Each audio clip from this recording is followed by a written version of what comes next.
জান্নাত আল্লাহ বানাইছেন মুমিনের জন্য, জান্নাত আল্লাহ বানাইছেন মুসলমানের জন্য, জান্নাত আল্লাহ তাআলা বানাইছেন ইমানদারের জন্য।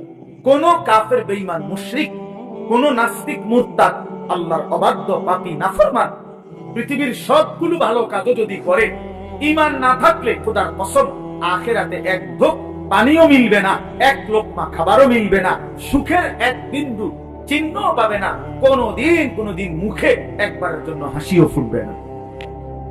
ঈমানবিহীন কোনো কিছুর মূল্য নেই আখিরাতে। দুনিয়া মিলতে পারে, দুনিয়া মিলা কোনো আশ্চর্য কিছু না। আমরা অনেক সময় বলি যে কাফের বেঈমানরা দুনিয়া খুব খাইতেছে, চোর ডাকাত, সিটার বাটপার, সুদখোর, ঘুষখোর, জালেম দুনিয়া খুব ভোগ করতেছে। খোদা একা তারে দুনিয়া এত দিছে, অনেকের আফসোস তো তোমারও দিত নাকি? তুমি শোনো নাই যে আল্লাহ যে বলছে জালেমকে, নাফরমানকে, বেঈমানকে আমি দুনিয়া দিয়ে দিলাম, ওয়া লাহু ফিল আখিরাতি মিন খালাক, কিন্তু আখিরাতে তার কোনো অংশ নাই। তো আপনার জন্য এটাই ফয়সালা হোক। ওম্মা তো আপনি তো দোনো তালে আছেন, কথা বুঝেন নাই কথাটা? আপনি যদি ফয়সালা নেন আখিরাত থেকে নিবে, তো এখন ছেড়ে দিতে হবে। এখন কি করতে হবে? নবী সাল্লাল্লাহু আলাইহি সাল্লামের একসাথে 9 জন বিবি ছিল। প্রথম 2 জন ইন্তেকাল করছে নবীজি থাকতেই, এই মোট 11 জন বিবি। এর মধ্যে নবীজির ইন্তেকাল পর্যন্ত জীবিত ছিলেন 9 জন একসাথে। কয়জন? এই 9 জন বিবি একদিন জীবনে একবার নবী সাল্লাল্লাহু আলাইহি সাল্লামের কাছে একটা আবদার করছিল।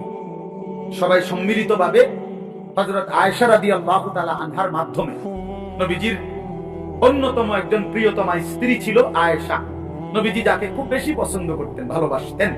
তো অনেক সুন্দর নাম, নিজেদের মেয়েদের নাম, রাসূলুল্লাহ সাল্লাল্লাহু আলাইহি সাল্লামের বিবি এবং মহিলা সাহাবিয়া, ওনাদের নামই রাখা উচিত। এই আয়েশা, ফাতেমা, আসিয়া, মারইয়াম, যায়েনব, রুকাইয়া, উম্মে কুলসুম, এগুলা মাইমুনা, জুয়াইরিয়া, এগুলো রাসূলুল্লাহ সাল্লাল্লাহু আলাইহি সাল্লামের বিবি, কন্যা, মহিলাদের নাম।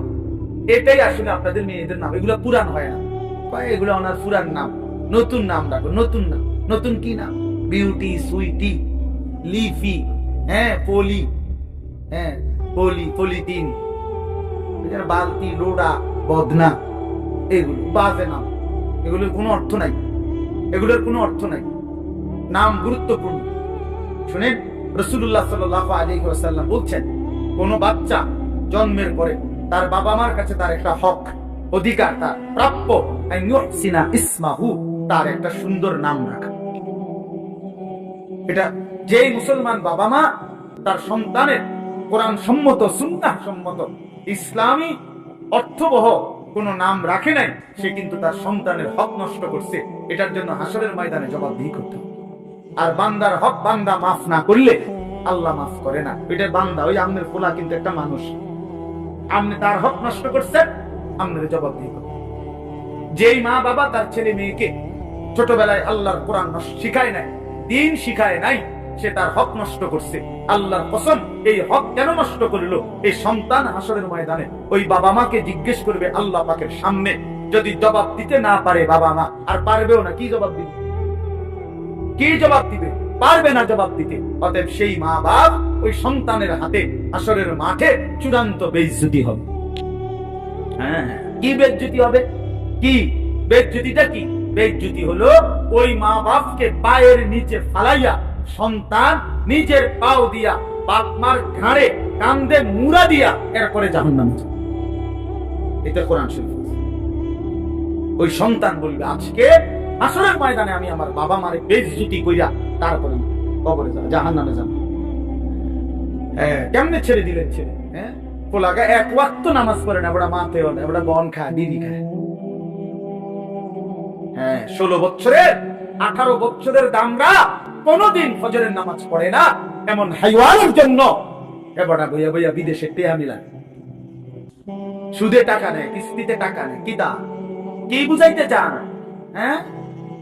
এমন নাফরমান সন্তান যে একটা সেজদা দেয় না মালিকের, এত বড় অসভ্য, এত বড় নির্লজ্জ, এত বড় বেহায়া, এত বড় নাফরমানের জন্য এক ঈমানদার বাবার কোনো মহব্বত থাকতেই পারে না। আগে বুঝাপড়া করেন তার লগে, বেটা বিদেশ পরে, বেটা তোর চাকরি পরে, বেটা তুই আমার মালিকের সেজদা দিবি কিনা সেটা বল, তোর লগে আমার কিসের সম্পর্ক? হ্যাঁ, কোরআন শরীফের আয়াত শুনবেন। নূহ আলাইহিস সালাম যখন ওনার ছেলে, ওই বেঈমান ছেলেটার জন্য পানিতে ডুবে যাবার সময় দোয়া করছিল যে আল্লাহ আমার সন্তান ও তো ডুবে যাচ্ছে, কোরআন শরীফে আছে আল্লাহ পরিষ্কার বলছে ইয়া নূহ ইন্নাহু লাইসা মিন আহলিক, হে নূহ সাবধান, আর বলবা না এটা তোমার সন্তান নয়, এটা তোমার সন্তান নয়, ইন্নাহু আমালুন গায়রু সালিহ। আল্লাহ কোরআনে বলছে সূরা হুদের মধ্যে যে এটা বেআমল, আমালুন গায়রু সালিহ, এটা বেআমল সন্তান, আর বেআমল নাফরমান মুমিনের সন্তান হইতে পারে না। এজন্য তোমরা মনে রাখো ছেলেরা, এই যে কয়জন আছো বেনামাজি অপদার্থ, তুমি মনে রাখো তুমি মুসলমানের বাচ্চা না। আমি বললাম মনে রাখিস নাফরমান, তুমি কোন মুসলমানের বাচ্চা না। বলে তো আমি কার সঙ্গে? তুমি লাওয়ারিস, তুমি বেওয়ারিস, তোমার কোনো বাবা নাই, তোমার কোনো মা নাই। হ্যাঁ, আল্লাহ কোরআন বলছে ফালা তাসআল, কি বলছেন আল্লাহ? যে সাবধান, এমন নাফরমান সন্তানের জন্য আমি আল্লাহর কাছে কিছু চেয়েও না। হাত উঠাইবে না, হাত নামাও, নামাও হাত। তাফসীরের মধ্যে আছে নূহ আলাইহিস সালাম সাথে সাথে হাত নামায় এবং আল্লাহর কাছে দোয়া করছে, আল্লাহ আমি খেয়াল করি নাই, আপনি আমারে মাফ করে দিন। হ্যাঁ, এজন্য প্রিয় সন্তান মনে রাখো, তুমি ঈমানদারের সন্তান হবা সেদিন যেদিন তোমার কপালে সিজদা হবে। বেহায়া, বেনামাজি, আল্লাহর নাফরমান, 24 ঘন্টা নারী ছবি, অশ্লীল দৃশ্য, মদের আড্ডা, জুয়ার আড্ডা, উলঙ্গ ছবির আসক্ত। আরে নাফরমান, তুমি কোন মুসলমানের ঘরে জন্ম নাও না,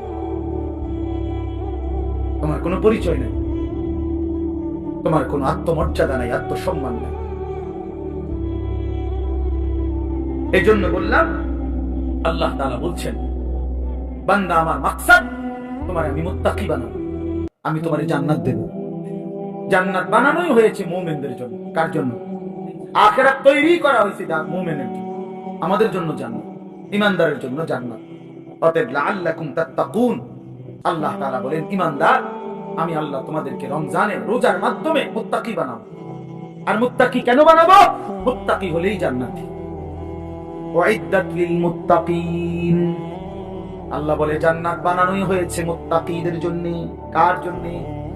ইন্নাল মুত্তাকিনা ফি যিলালিন ওয়া উয়ুন, আল্লাহ বলে নিশ্চয়ই আমার মুত্তাকি বান্দারা জান্নাতের ছায়াতেই থাকবে, জান্নাতের ঝর্ণা ধারাতেই থাকবে। ইন্নাল মুত্তাকিনা ফি জান্নাতিন ওয়া উয়ুন, আল্লাহ বলে নিশ্চয়ই আমার মুত্তাকি বান্দারা জান্নাতেই থাকবে, ঝর্ণা বেষ্টিত হয়েই থাকবে। 4টা ঝর্ণা, আমার মুত্তাকি বান্দা যখন জান্নাতে থাকবে, 4টা ঝর্ণা, 4টা নহর, 4টা নদী 24 ঘন্টা তার পাশে যে অবস্থায় থাকুক না কেন, দাঁড়িয়ে বসে শুয়ে কিংবা হাঁটতে হাঁটতে 24 ঘন্টা তার পাশ দিয়ে থাকবে। 4টা নহর, 4টা ঝর্ণা, দুধের ঝর্ণা, মধুর ঝর্ণা, মদের ঝর্ণা, পানির ঝর্ণা। দুধের নহর, মধুর নহর, মদের নহর, পানির নহর, 4টা, 24 ঘন্টা আমি এখানে আমার পাশে, আপনারা সেখানে আপনাদের পাশে।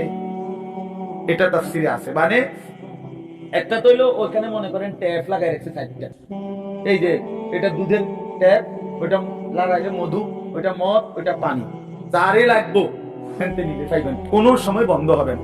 এটাও তো একটা সুখ, ভালো, কিন্তু এখানেও তো একটা কষ্ট আছে। কষ্টটা হইলো ওই পিছনের বেড়ারা এখান পর্যন্ত আইতে আইতে তো কষ্ট হবে একটাই। তো জান্নাতে তো এর দূর কষ্ট হইবার কথা না। জান্নাতে যদি ফেরেশতারা জিঙ্গা দোস্ত আমার এই আড়াটা আড়াইলেন কেন? কথা বলেন না হল ভাই, না একটা আমার আড়াইলেন কেন? কি ব্যাপার? আমি না জান্নাতে আইছি, আপনি না বলছেন আমার কোনো কষ্ট দিবেন না, কারণ এটা দিলেন কেন কষ্ট? আল্লাহ বলছে না বান্দা, যেন আমি আগেই সিস্টেম করে রাখছি।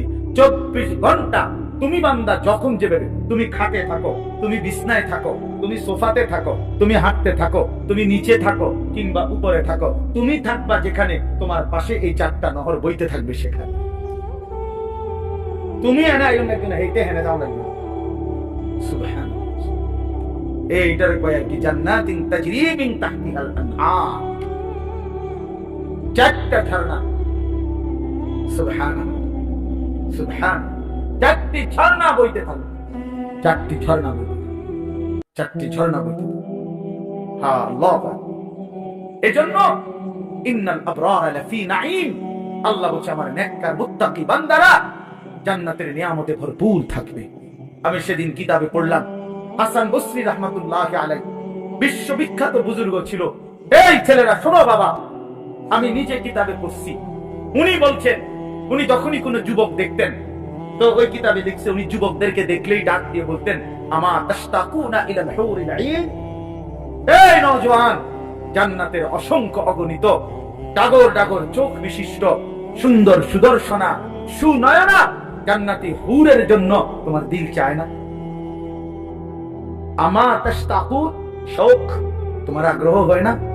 এই নর্তকী দেখো কেন? এই উলঙ্গ ছবি দেখো কেন? এই বাপ, সিনেমার ওই নর্তকী তোমারে কি দিবে? মোবাইলের ওই নর্তকী তোমারে কি দিবে? কি সুখ দিল? কি সুখ দিল বাপ?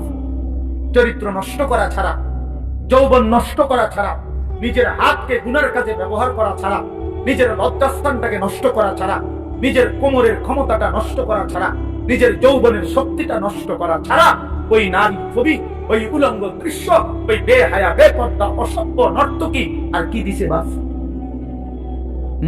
আমরা তো জানি অনেকে বেটকায়, বোঝে যে আমারে কয়, অসভ্য যে অসভ্য বোঝে আমারে কয়, এই জন্য হে বলে আরে আমারই নয় কয়। আহারি বেশরম রে, হায়াও নাই, লজ্জা লজ্জা বিবেক নেই।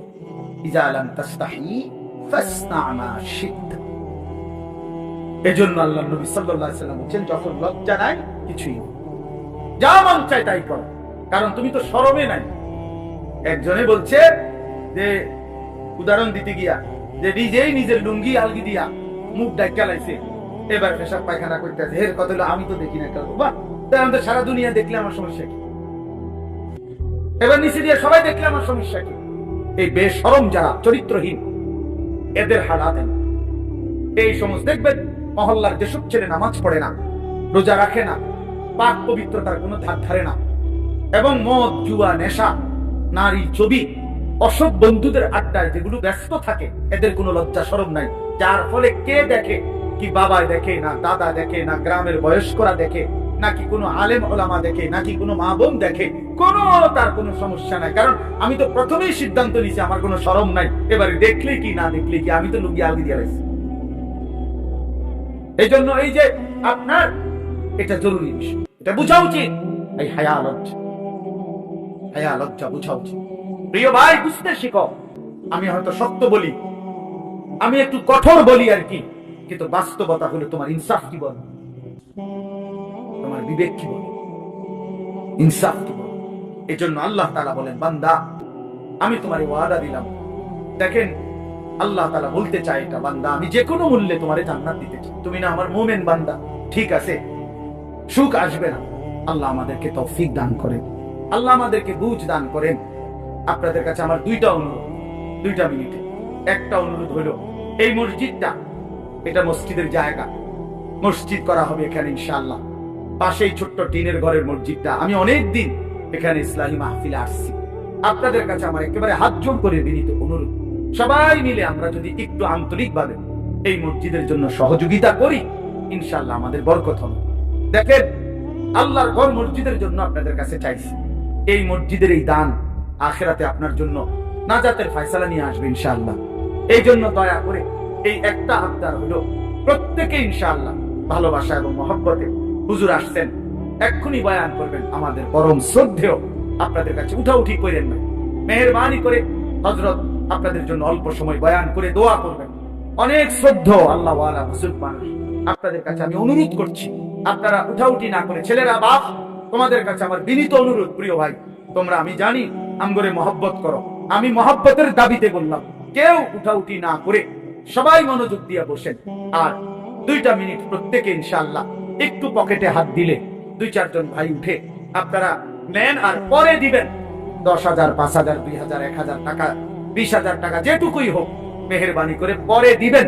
এমনও যদি কেউ হন তো বলেন, ইনশাআল্লাহ লিখে রাখবেন, একটু বলেন হুজুর ইনশাআল্লাহ আপনাদের জন্য দোয়া করবে, আমিও দোয়া করি। এই জন্য আর যারা নগদ দিবেন তো নগদ দেন। নজরুল কেউ পাঠাও ভিতরে, বলেন ইনশাআল্লাহ। কেউ পরে দিবেন, ৫,০০০ টাকাই দিবেন, ১০,০০০ টাকাই দিবেন, ২,০০০ টাকাই দিবেন। আমাদের এই কুড়াখাল পূর্বপাড়া জামে মসজিদে দেখবেন বরকত হবে, ঠকবেন না। আল্লাহর জন্য দিয়ে কেউ ঠকে না, ঠকে না, বলেন ইনশাআল্লাহ।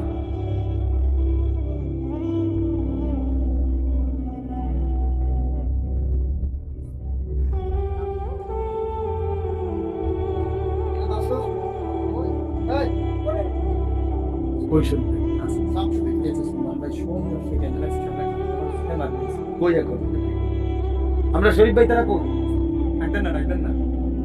আমার শরীফ ভাই কই? এরপরে আরো বাকিরা কই? সুলাইমান ভাই, রফিক ভাই, ওদেরকে আমরা স্টেজে আমন্ত্রণ জানাচ্ছি। মেহেরবানি করে আপনারা যদি তাশরীফ আনতেন, আল্লাহ কবুল করেন, বলেন ইনশাআল্লাহ।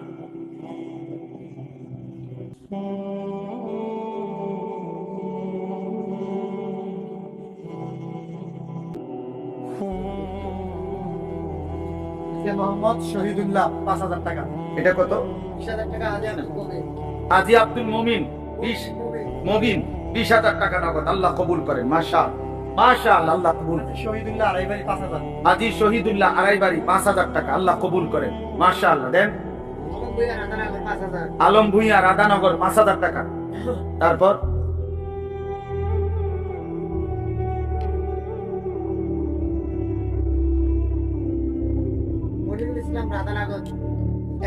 মনিরুল ইসলাম রাধানগর ১,০০০। কোত্থেকে কই ছুটে গেলাম, ঘুরতেই থাকলাম, আল্লাহর কথা ফেরি করলাম। নজরুল হে, তার কত দাবি, এতটা ভিতরে আইতে হইব, এতক্ষণ ওয়াজ করতে হইব, এমনি করতে হইব, আইয়া বইতে হইব, ভাত খাইতে হইব। না, এখানে এখনো মাইক ধরতে দেয় না, হের দাবি দেওয়ার শেষ। এই যে এখন দেখলেন না ঘোষণা পর, হে তো মহব্বতে বলে, কিন্তু আমি কিভাবে কি করতে পারি? আমি কি করতে পারি? কিছুই করার। এই মসজিদ, এই পড়া, এই মহল্লা আমার অনেক দীর্ঘদিনের আশা। এত বেশি টাইম তো খুব কম জায়গায় আমি আসছি। এজন্য আল্লাহ তাআলা আপনাদের এই ভালোবাসা আমাদের সবাইকে কদর করার তৌফিক দান করুন। আমরা ইনশাআল্লাহ সিদ্ধান্ত নেই আমাদের জিন্দেগি সুন্দর করব, ঠিক আছে ইনশাআল্লাহ। জীবনটা যদি সুন্দর করার ফয়সালা নেই, আখিরাতের ফিকির যদি করি, আমাদের সামনে একটা বড় সুযোগ মাহে রমজান। বলেন আলহামদুলিল্লাহ। আর মাত্র একটা মাসও না, একটা মাসও না, আজকে ৫ তারিখ চলে গেছে। এই মাস ২৮ মাস, তাহলে ১ মার্চ সম্ভাব্য রোজা। তাই ২৮ দিন থেকে যদি ২৫ দিন চলেই যায়, আর 5 দিন জায়গা, আর আছে কত? 23 দিন। তাহলে সর্বোচ্চ 23 থেকে 24 দিনের ব্যবধানে মাহে রমজান, মাহে রমজান, মাহে রমজান। অতএব বাবারা আমার, বন্ধুরা আমার, বয়স্ক বাবা, আপনাদেরও জীবনটা আরেকবার ঘুরে দাঁড়াবার, নিজের জীবনের একটা হিসাব কিতাব করার একটা সময় মাহে রমজান, মাহে রমজান। আল্লাহ তাআলা কোরআনুল কারীমে বলছেন, ওয়ালতানজুর নাফসুম মা কদ্দামাত লিগাদ। প্রত্যেকেই আলাদা আলাদা ভাবে লক্ষ্য রাখো, খেয়াল করো বান্দা, আজকের দুনিয়া থেকে আগামী কালকের আখিরাতের জন্য কি পাঠিয়েছে। আজ হিসাব।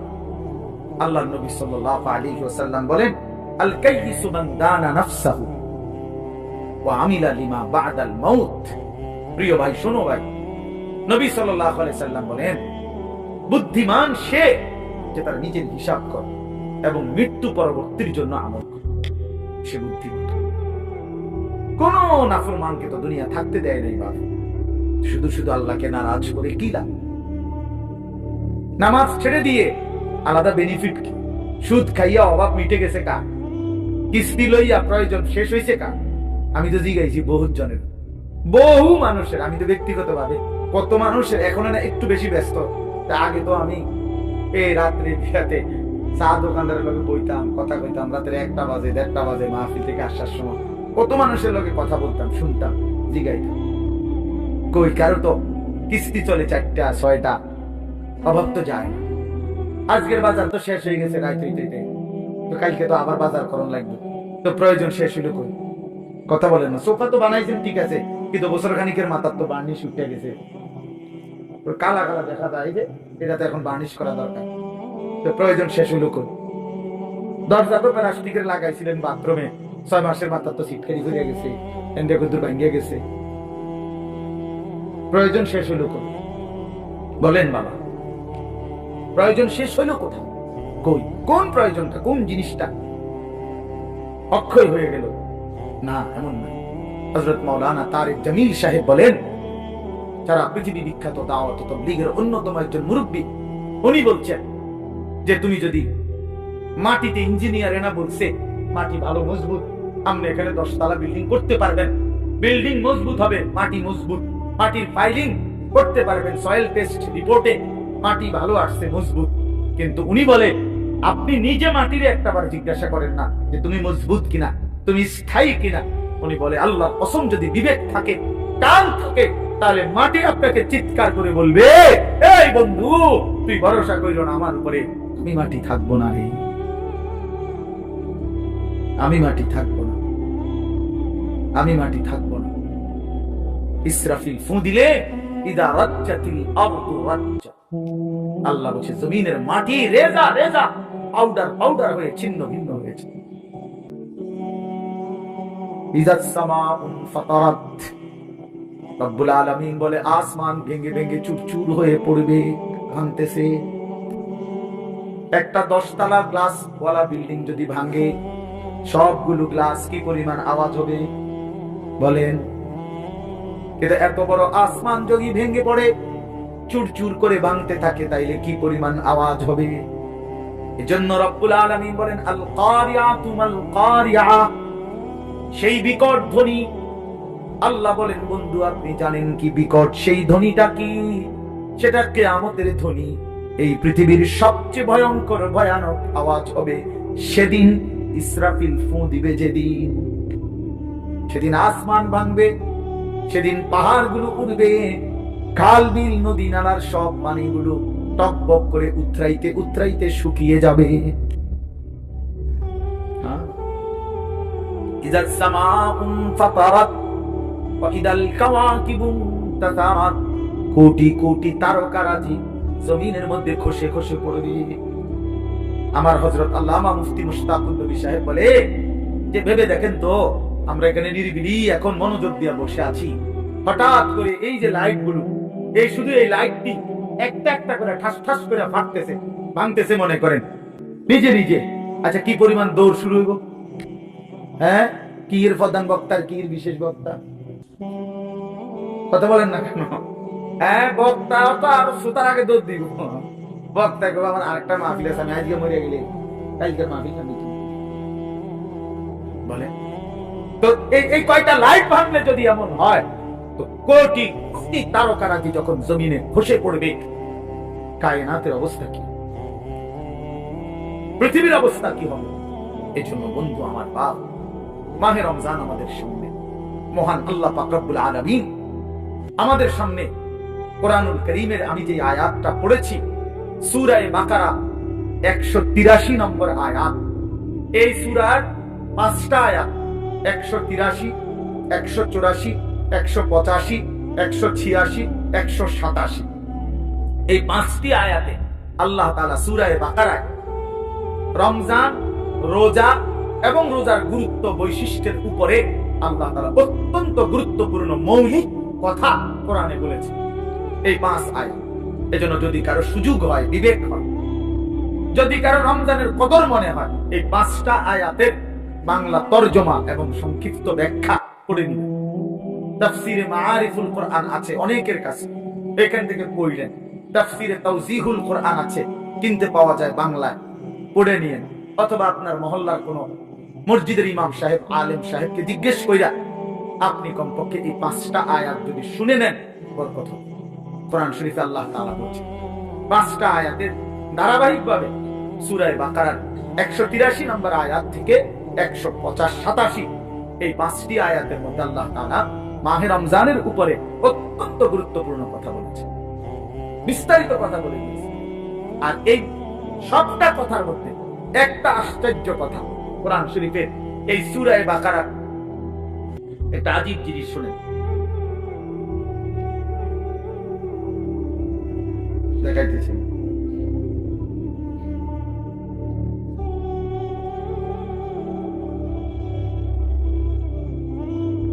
এই যে 183 নম্বর আয়াত, আল্লাহ তাআলা বলছেন এই মাহে রমজান যে আমাদেরকে দিলেন রোজা কেন।